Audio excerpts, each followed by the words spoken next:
Everyone doing? Feeling good? A little tired? I just came in from Colorado. It took me 22 hours to get here. I'm feeling great. So, what are we going to talk about? Well, let's talk about where we came from and where we're probably going. That's a good way to kick off the day.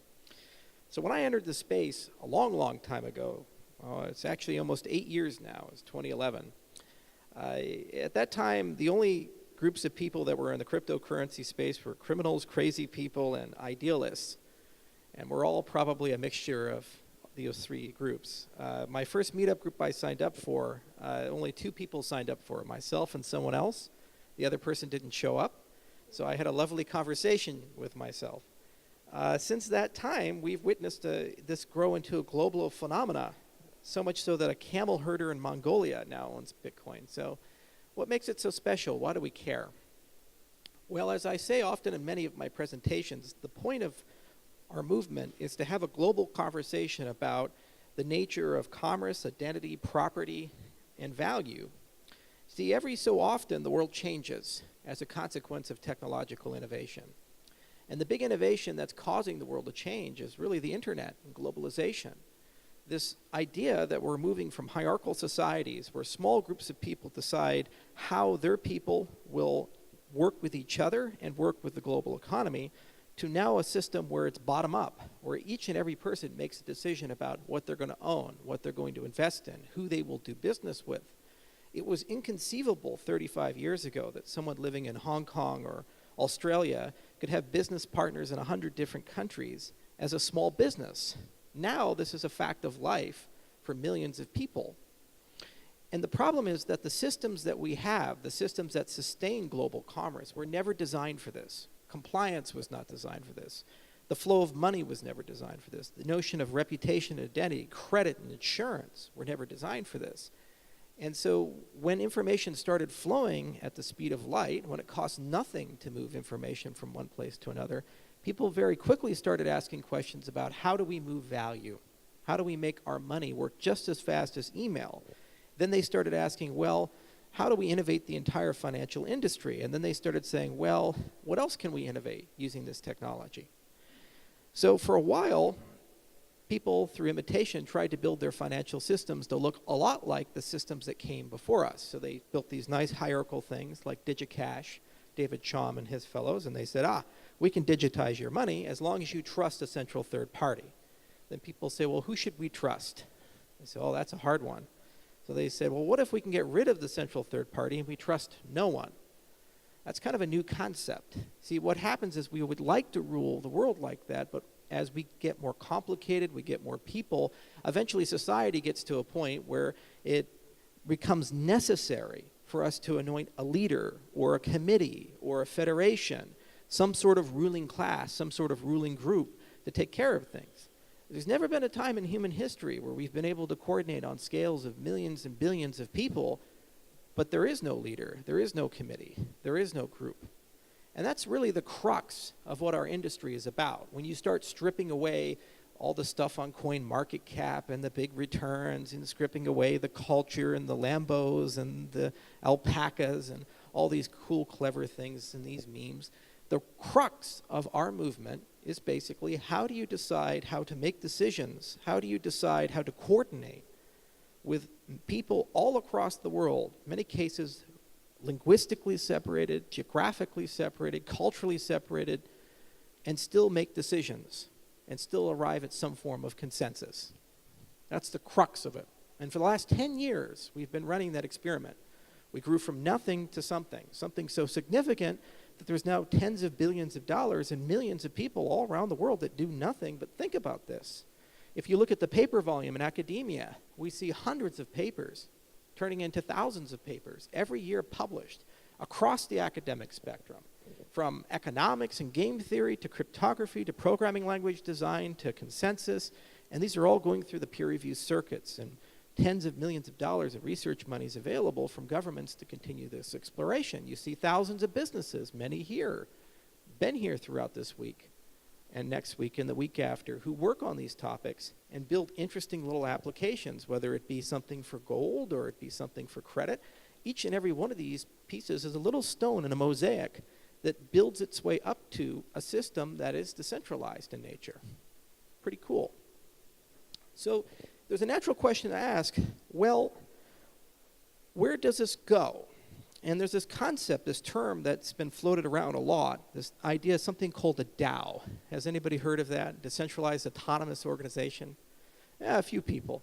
Well, the very first paper I think that was ever written in the context of our space for this was written by Stan Larimer, Dan Larimer's father. It was called a DAC, Decentralized Autonomous Corporation. Dan's dad worked at SAIC, and I was working with him at the time on Invictus Innovations. We created a product called BitShares, and his dad used to make drones, so he was really in love with this idea of an unmanned company. He built unmanned aircraft. He said, well, can we create a corporation where nobody's in charge, but somehow it does everything that the corporation's supposed to do? So kill the CEO, kill the board of directors, but lead it bottom up, and it does the exact same thing as if the company was real.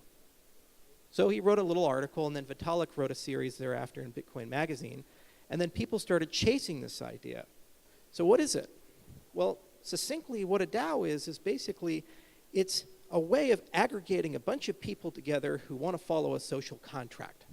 Just that simple. And somehow this collection of people that follow that social contract have some sort of enforcement mechanism for it that can run. So you can think of the most obvious examples as just aggregations of capital. People get together, they put a lot of money together, there's a prospectus around that money of what it can be used for, and there's some social contract that decides how that money is to be spent. Once it's set, it runs, and it doesn't necessarily require somebody at the top to run it. Well, why do we care? Well, it turns out that if you abstract this concept and you take it to the next level, then you can start reimagining all kinds of things in society. For example, many of you own businesses. Well, you went through business registration for that. Many of you own property. Somewhere there's a ledger where those property registration lives. Many of you have to interface with a government and vote for people. Or you belong to an organization that's membership-oriented, like the IACR or some business association. You have to take votes for who's in charge or how will that decision spend its funds and where will it go. Well, it turns out that this infrastructure, this concept of a DAO, could potentially be reimagined and reinvented and applied towards all of these facilities. Well, why is that meaningful? Well, here's the point. These are open source, library-driven, API-driven. They're software. And what does that mean? It means that every single time there's a major innovation, every single time someone comes up with something new, every single time someone bundles these systems to work with the main ledgers, permissioned and permissionless, all of that usually ends up in the open domain, which means you have access to it. It doesn't matter how poor you are or how rich you are. And when you look at how society changes, for example, if I was to come to you in the 1980, and I'd say, hey, I'm going to give you a device that has a map on it and a video camera on it and a camera on it, and you can run a business on it, you can accept credit card payments on it. You'd be like, this must be the most expensive device in the world.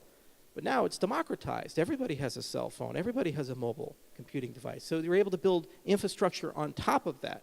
Similarly, all the work that we do in the infrastructure business for the blockchain side, what IOHK does, what Consensus does, what Block One does, all these entities, all of that generally enters the open domain, which means that these foundations we construct, you guys get to use for free. And that concept of a DAO, this idea of a decentralized organization that can allow you to curate a social contract, all of a sudden, you get to use that for free. And what does it mean? It means in 3 years, 5 years, 10 years, we're going to wake up and all of your facilities, whether you want to register property or handle an identity in Africa, to go through compliance at a bank, instead of these being bespoke, expensive SaaS products, they're just forks. You just click a button, you have it, and you parameterize it. You decide who's in it. So for example, imagine a meetup group going to the specifics, and you want to collaboratively control a lot of money.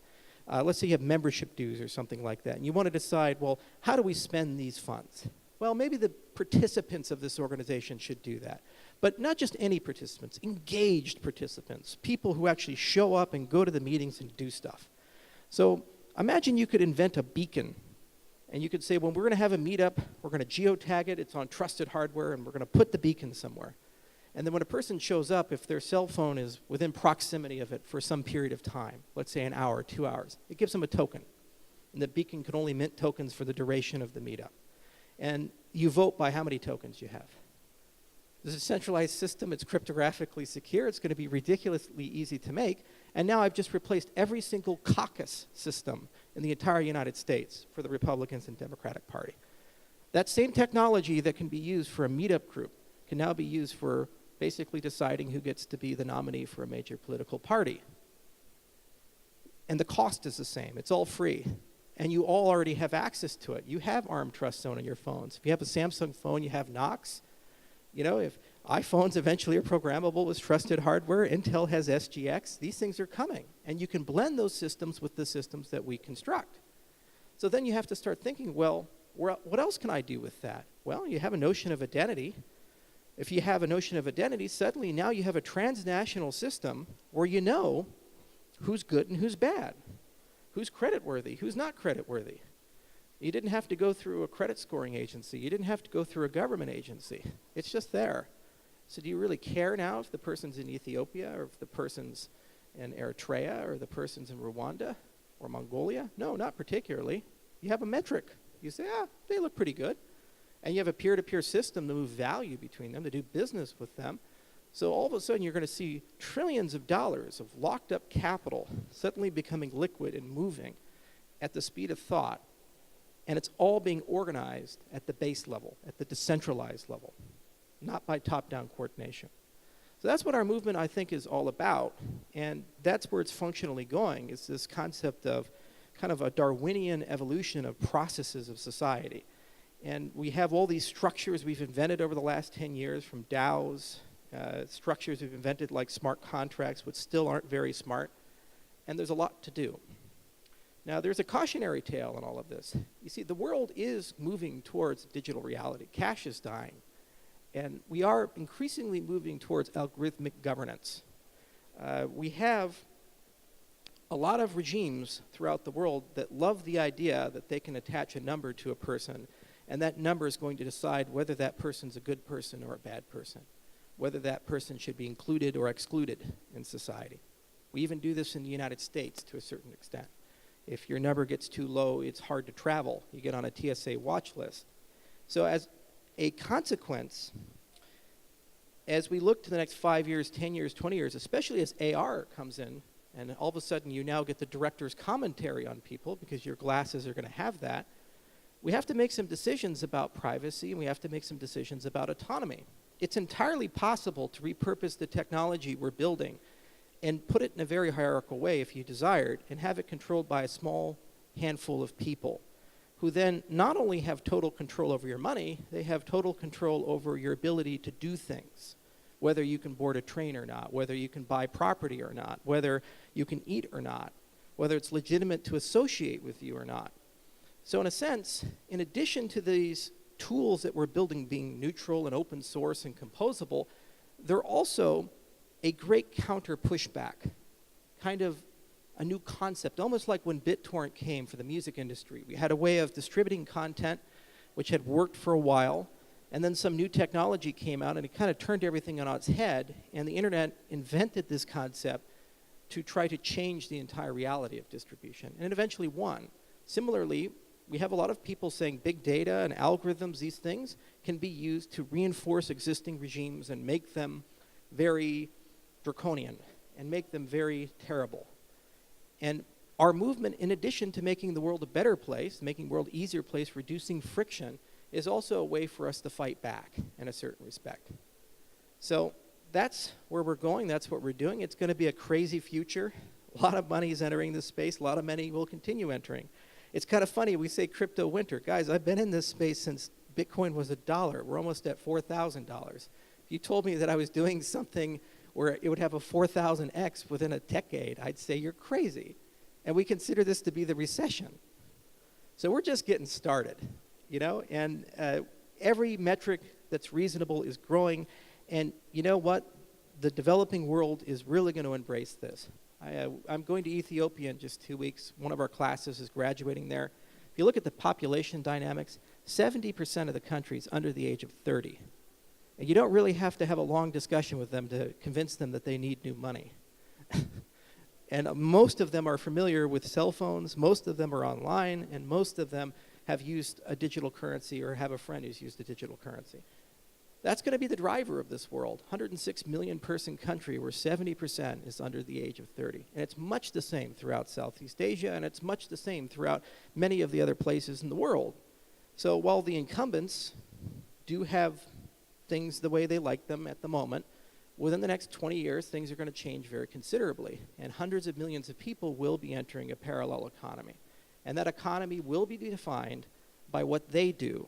Not what I do, not what the government of the United States does or China does, but what they want.